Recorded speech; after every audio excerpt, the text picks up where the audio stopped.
अरे कहवा से बोले कोयलरिया की, कहवा से मोर बोले, कहवा से मोर बोले हो। कहवा से बोले कोयलरिया की, कहवा से मोर बोले, कहवा से मोर बोले हो। मोरी बहिनी कहवा से बोले, सहरे सवाया अंगनवा, होला सोहर हो अंगनवा, होला सोहर हो। मोरी बहिनी कहवा से बोले, सहरे सवाया अंगनवा, होला सोहर हो अंगनवा, होला सोहर हो। अरे बिंद्रावन से बोले कोयलरिया की, माथुरा से मोर बोले, माथुरा से मोर बोले हो। बिंद्रावन से बोले कोयलरिया की, माथुरा से मोर बोले, माथुरा से मोर बोले हो।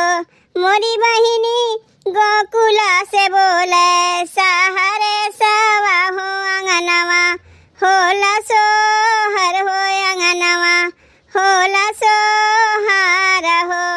मोरी बहिनी गोकुला से बोले, सहरे सवा हो अंगनवा, होला सोहर हो अंगनवा, होला सोहर हो। केकरा घरे जाना में कन्हैया की, के कर मान खुश भइले, के कर मान खुश भइले हो। केकरा घरे जाना में कन्हैया की, के कर मान खुश भइले, के कर मान खुश भइले हो। मोर ललना के करे घर बाजे बधाई आया अंगनवा, होला सोहर हो अंगनवा, होला सोहर हो।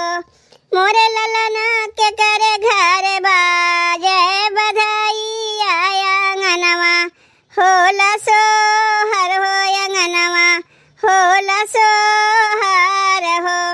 अरे देवकी के जान में कन्हैया की, वासुदेव मान खुश भइले, वासुदेव मान खुश भइले हो।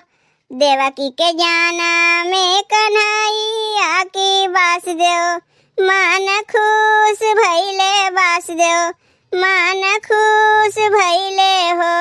मोरी बहिनी नंद घरवा बाजे, ला बधाई आया अंगनवा, होला सोहर हो अंगनवा, होला सोहर हो।